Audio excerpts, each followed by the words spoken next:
HMPV virus প্রতিরোধে সতর্ক হচ্ছে চট্টগ্রামের হাসপাতালগুলো। চিকিৎসকরা বলছেন, এই ভাইরাস মৌসুমি হলেও এর প্রভাব করোনার চেয়ে ভয়াবহ হতে পারে, তাই সতর্ক থাকার বিকল্প নেই। তারা এও জানান, লক্ষণ দেখা দেওয়ার সঙ্গে সঙ্গে চিকিৎসকদের পরামর্শ নিতে হবে। প্রতিটি হাসপাতালেই এর চিকিৎসা রয়েছে। আরও জানাচ্ছেন রাজীব বড়ুয়া।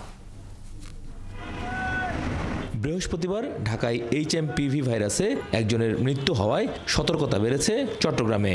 বিশেষজ্ঞরা বলছেন, ভাইরাসটি করোনার মতোই ভয়াবহ হওয়ার শঙ্কা রয়েছে। তবে এইচএমপিভি ভাইরাসকে মৌসুমি ফ্লুও বলছেন চিকিৎসকরা।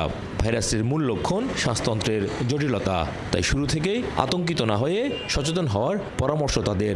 আমাদের অ্যালার্ট থাকতে হবে। আমাদের যে কমন যে হাইজিন প্রিন্সিপাল, আমাদের দূরত্ব মেনটেন করা, আমাদের হাঁচি কাশির যে এটিকেট সেটা মেনটেন করা, হাত ধোয়া, আমাদের রেসপিরেটরি সিস্টেমের যে প্রোটেকশন, মাস্ক পরা, এগুলো যদি আমরা করতে করি তাহলে আমরা আমাদের এই ভাইরাসের যে ট্রান্সমিশন এবং ইনফেকশন দুটোই আমরা প্রিভেন্ট করতে পারি। চট্টগ্রামের বিভাগীয় স্বাস্থ্য পরিচালক বলেন, দেশের অধিকাংশ মানুষই নতুন এই ভাইরাসটির বিষয়ে জানেন না। তবে করোনা মহামারীর অভিজ্ঞতার কথা উল্লেখ করে বলেন, এইচএমপিভিতে আক্রান্ত হয়ে মানুষের যাতে প্রাণহানি না হয় সেজন্য স্বাস্থ্য মন্ত্রণালয়ের গাইডলাইন অনুযায়ী ব্যবস্থা নেওয়া হচ্ছে।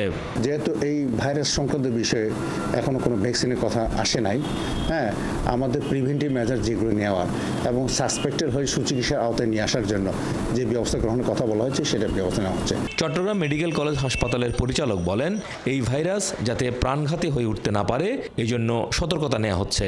এর চিকিৎসার সমস্ত ব্যবস্থায় প্রস্তুত রয়েছে হাসপাতালে। আর যদি এরকম রোগী যদি আমাদের হাসপাতালে আছে, আমাদের আইসোলেশন ওয়ার্ড আছে, যেটা ডেঙ্গু ওয়ার্ড ছিল ওটাকে আমরা আইসোলেশন ওয়ার্ড করে ফেলবো। অলরেডি ব্যবস্থা আছে এবং পর্যাপ্ত পরিমাণ ডাক্তার আমরা রেডি করে রাখছি। এইচএমপিভি ভাইরাসের সংক্রমণ রোধে এরই মধ্যে বিমানবন্দর সহ বিভিন্ন স্থলবন্দরে সতর্কতামূলক ব্যবস্থা গ্রহণ করা হয়েছে। রাজীব বড়ুয়া, ৭১, চট্টগ্রাম।